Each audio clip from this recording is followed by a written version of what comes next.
Greetings. Okay, so I'm going to do a reading, but before I do, I know I'm going to have to tap into um, this message. It's a channeling. So I pre-prepared 2 days before I even did this. I just felt like it wasn't the right time to do it when it first came to me. Um, I have been MIA from my Queen Esther channel, The Hidden Gems, which is a special assignment of mine. And I felt really bad because I haven't really been posting on there in a long time, actually. But I feel like I needed to journey through my own, my own path and be able to show up in the best of my ability at the time and, figure out certain things that I need to and learn certain things I needed to. Because I feel like I kind of lost my way with the channel. I wanted to allow it to be an inspiration for the divine feminine collective, the prophetesses, the those that have divine purposes and callings. I wanted to assist in a way, or to be that, confirmation, that reflection, divine reflection. And I feel like I kind of got caught up in the trying to keep up with, you know, the type of content that people gravitate to. So that's not the purpose of why I was guided, by God to set that channel in place. So I feel like it's the divine right time. Okay. So whoever has the ears to hear, those who are meant to receive this message, may you receive it. So before I even get into the cards, I'm going to tap into the divine matriarchal energies, divine mother energy, and the energy of the prophetesses, the Sibyls, as we know them as prophetesses, but also mothers, very powerful figures of their time. Many of us have that Sibyl essence in our blood, whether you want to call yourself a prophetess, a seer, a light worker, a shadow worker, a psychic, a healer, a nurturer, a creatrix. This message is for you at the divine right time that it's meant to come to you, at least. So before I even got started, Spirit, on Sunday, I just had a beautiful experience meditating with Divine Mother Energy, and she gifted me with something that I feel led to share with you guys. And I was guided to pick up two objects specifically. I knew what they were because I knew what to look for. This perfume bottle, it's a little raggedy. I don't know if you could see it. I had to put it on something because it's kind of oily or juicy. It's like, so I don't want to get that on my table nor on my cards. It smells really good. That oil in there, it smells really good. So, anywho, that is one of the items, and a key, but this specific key, like find the one that looks like a crown, kind of. So yeah, I've always had a thing for keys. So I'm going to channel and tap in. If it gets too long, I'm probably going to have to do a part two where the reading comes in, but the channeling, I don't know how long that's going to be. So let's tap in.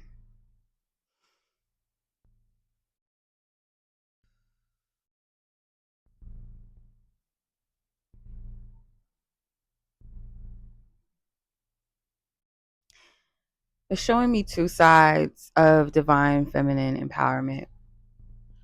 Before I get into that, let me just put this disclaimer out. When we talk about, because it's kind of sad that you have to explain this to some people, some adults, that women empowerment does not mean the diminishment of male empowerment. Feminine empowerment is shifting because the feminist movement is not divine feminine empowerment. Yes, it had some level of positive attributes, but in its core, what it was birthed, it was not for it wasn't for all the people. Okay. Was not for the minorities, or as they call, ethnic other ethnic groups and minorities. It was not tailored for them. It's not their cause, not their organization. Masculinity, the patriarch, is also not in alignment. It's not in divine alignment. So, true divine feminine empowerment and masculine empowerment do not cancel the other out. They complement the other. They empower and encourage. They charge one another. So we have these gender wars, and it's a lot of hurt in the community of people. It's a lot of pain. It's a lot of trauma, and I feel like you see that, any anywhere where there's discord within a group or demographic, or just in essence any discord, there's usually a deeper issue there, right? So when you see all this discord online between men and women, and um you know different types of people, race and things like that, there's a deeper rooted issue. Okay.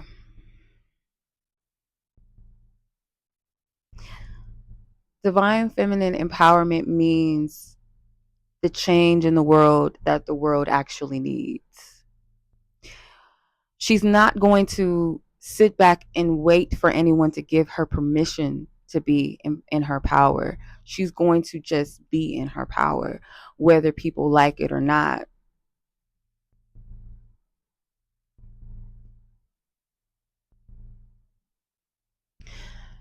The world needs her counsel. The world needs her nurturing, her love, her tough love, even. Those who work against the divine mother, divine feminine energies, and those that walk in that energy, and it's so many facets of divine mother. See, she's not just the nurturer, she's also a warrioress. She's very protective of her village, of her loved ones, her children, her lover, her daughters, her sons, the people of her village, the elders, the young, off with anyone's head that rises up against the innocent.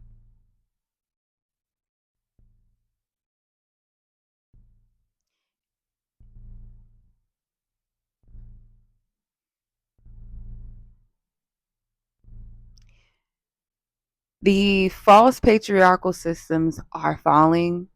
And just like a child that has a temper tantrum, they have to be very loud and very chaotic and unruly to get its point across, to get its attention. And that is what you're seeing. The matriarch, the feminine, like I said, there's many facets of divine femininity. It's not just all glitz and glam. That's a facet of it. There's also the warrior side. There's the studious. There's the element that I feel will resonate with some and some elements may not. And that is completely fine. That's where true identity comes in. It's not to fit into a box. There's a lot of broken women. They're on the front stage. That too is going to eventually be diminished. And I feel like people have lost hope in humanity because they feel like toxicity, just a lot of distortions of being upheld as like this is the product of beauty, this is the product of success, this is the face of how you should be. No, no. Fast forward time. There's people that you have to give grace to as well, to allow them to go through their journey to figure out who they really are. I feel like spirit uses entertainment. So cuz they're showing me like the rappers, the women rappers of today. And it's a lot of sexualizing. And I feel like because yes, we have a right to our bodies, that doesn't mean that we have to exploit ourselves That doesn't mean that everyone should have access to our sacred temple. Not every person's eyes and gaze. If you know the evil eye, I believe the evil eye isn't just someone looking at you that hates on you and wishing bad upon you, but evil eyes could be very disgusting. But I'm hearing perverted gaze, a perverted gaze, people that are sexually defiled, if that makes sense. So not everyone's gaze is a healthy one.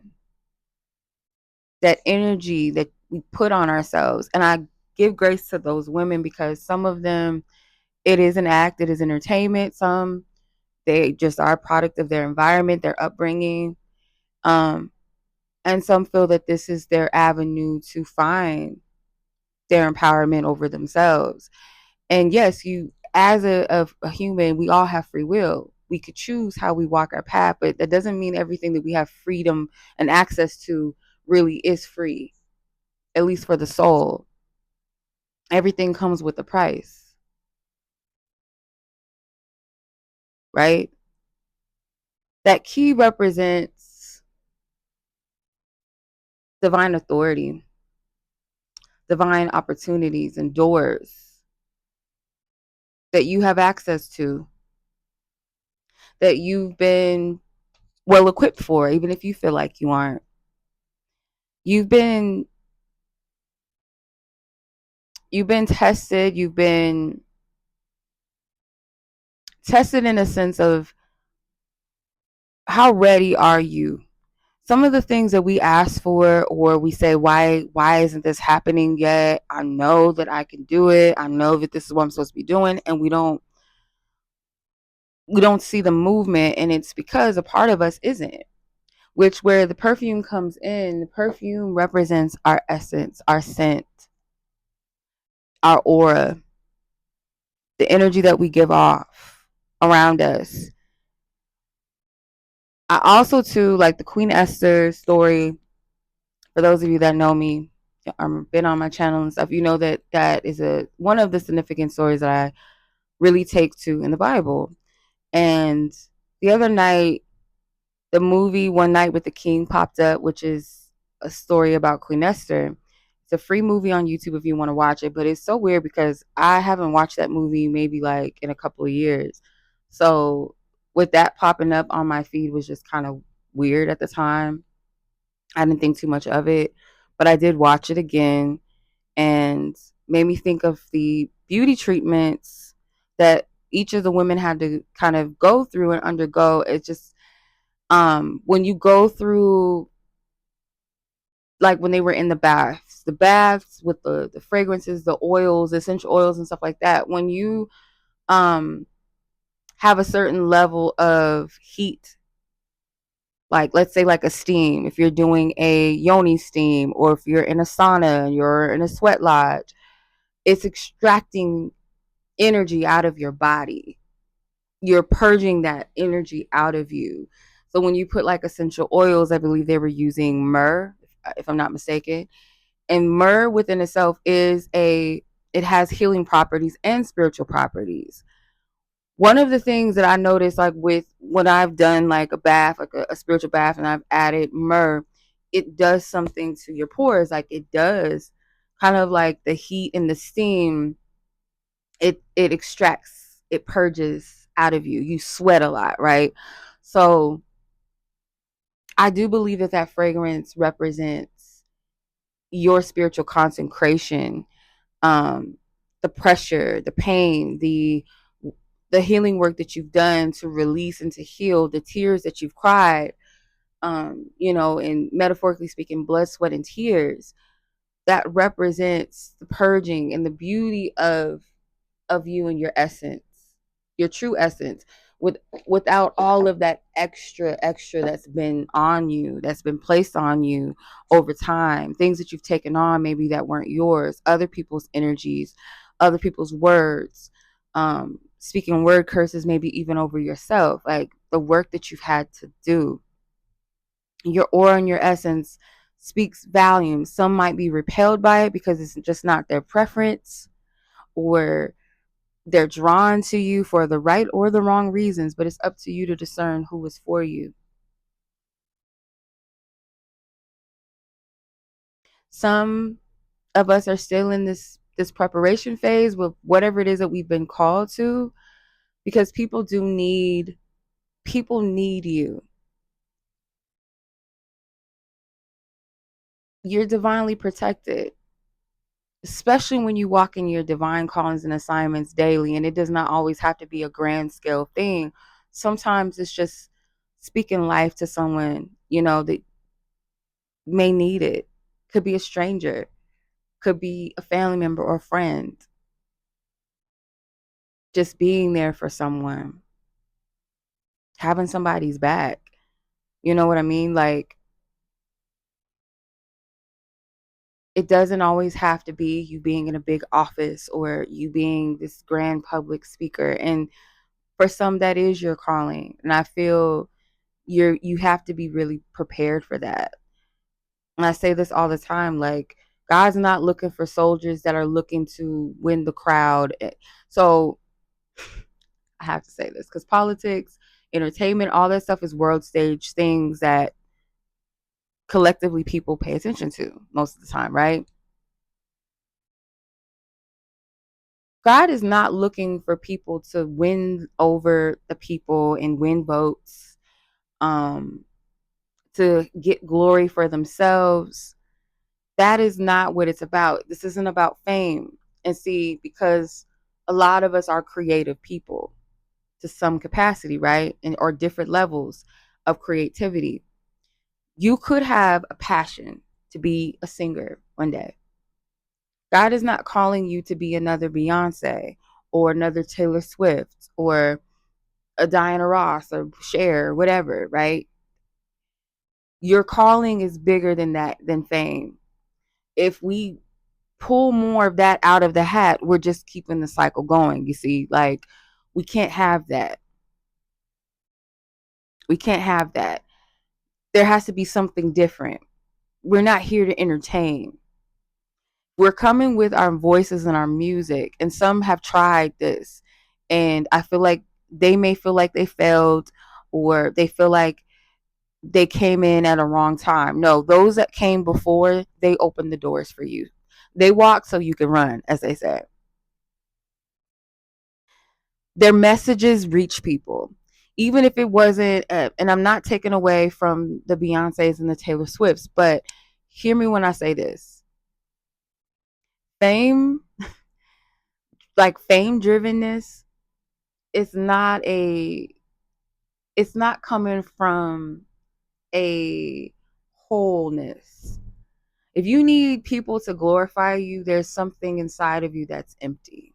If you need other humans to validate you, to praise you, to worship you, there's a level of either narcissism there, and narcissism within itself is a heavy spirit, but trauma there.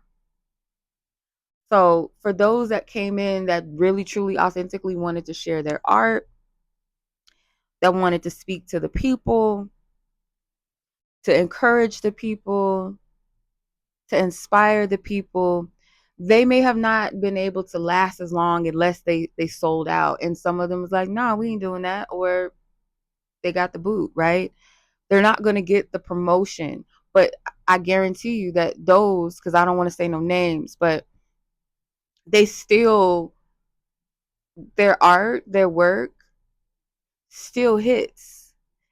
They go on tour today, still gonna get sold out without the backing of labels and all of that. So it's not so much about fame and that, oh, I can't thrive in the industry. No, you're gonna reach who you're supposed to reach. Okay.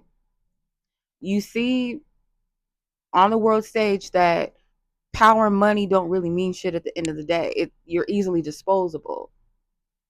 Doesn't matter. That type of stuff, fame, people love you one day and the next they don't. That's why when you walk in your purpose and your calling, you cannot walk with that seeking validation thing. You cannot do that. People are too wishy-washy to depend on what they think and how they feel about you.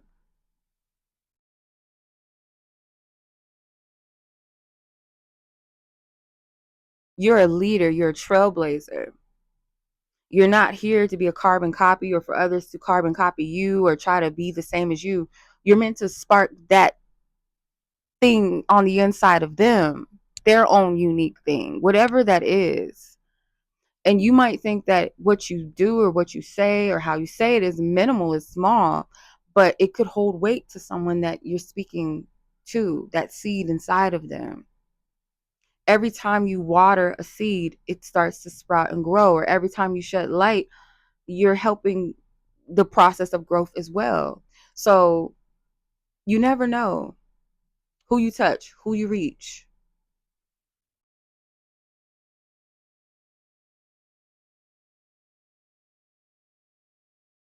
The boldness and the power that it takes to be your authentic self when the world says you have to be a certain way.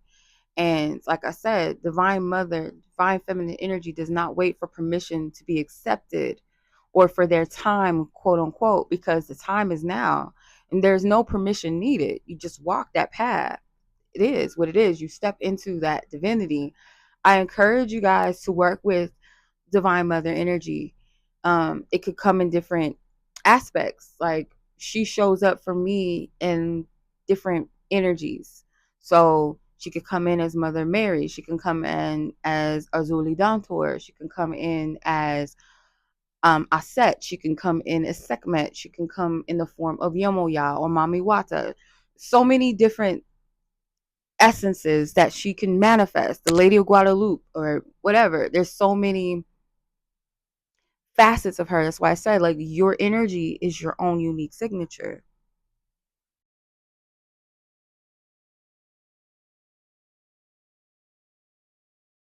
You've been chosen and calling not because you're special than anyone else, but chosen just means you're more willing to do the works of the divine. That's it. You work for the the embetterment of humanity rather than working against, because some people have been chosen to be demonic assignments. There is a split. There is. I may do a reading on like the gender wars and like all of that, because this war against men and women with race and in the black community, the hatred it seems towards each other, and it's like mm-mm. Divine Mother is not waiting for anyone to accept her, because whether they like it or not, whether they like how she manifests herself or who she manifests through, it doesn't matter who likes it or who doesn't. And that's how you have to walk. It doesn't matter who gets it, who doesn't. You show up authentically as yourself. You're not waiting for permission to be your authentic self. You're just not.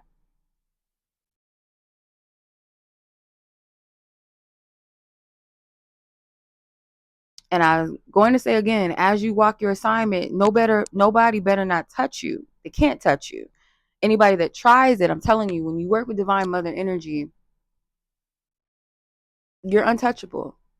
No matter what traps and snares people may try to send your way and all of that, it does not prosper. It doesn't work. It bounces right off.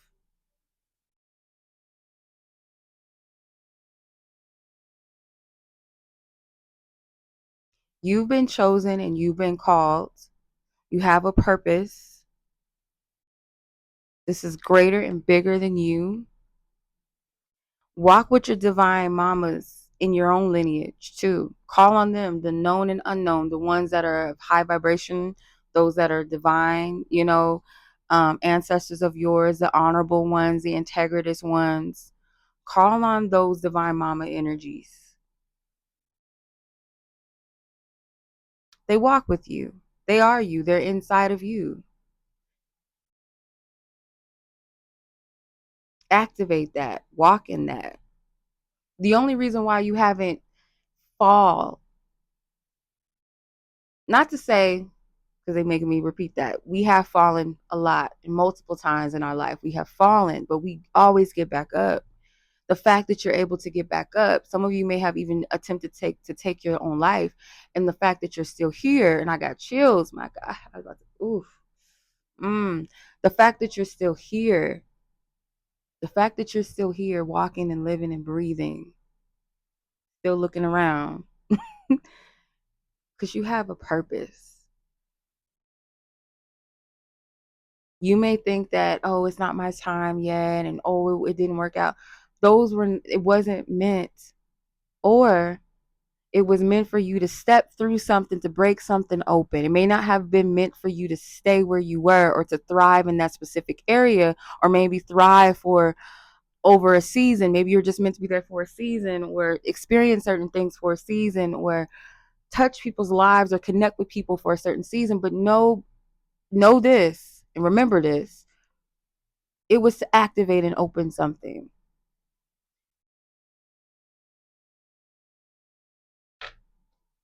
I want y'all to speak Isaiah 22:22 over yourself. Every time that you doubt or you feel like a door is closed on you or something didn't work out and why this, why that, I want you to recite that over yourself and meditate on that scripture, Isaiah 22:22. Especially if you guys have been seeing the codes 222, 22, 22:22. This message is for you, and that rhymed, so it's in alignment. Some of you guys are wordsmiths, like y'all really good with your words. You're good writers. You're a good rhyme, like something with words. You're a scribe. I believe like a lot of creative people really are they are prophets by nature. Like the ability of vision, you're a seer. In order to even capture that, you have that ability. And not all prophets or prophetess or seers or psychics are good people. It's just a gift, right? What you do with your gift, is what makes it. So bad people can get prophecies too, and see into people's futures and try to fuck with it and taint with it and all of that. So prophecy and prophets is not just given to special people. It's a gift that is given. What you do with it is everything. Just like a beautiful voice. If you don't take care of your voice, it's gone. You know what I mean? So keep that light, keep it burning, keep it going. Okay. If you have a key, I wouldn't use something like this because I don't think it would really open a door. Get a real key, particularly like specifically one that you've already used, right? Before. Maybe even one that has a positive significance to you, like your first house or your first apartment, something that was positive, to you or brings good memories. Take it and anoint it with your favorite perfume. Your favorite perfume could be an essential oil that's a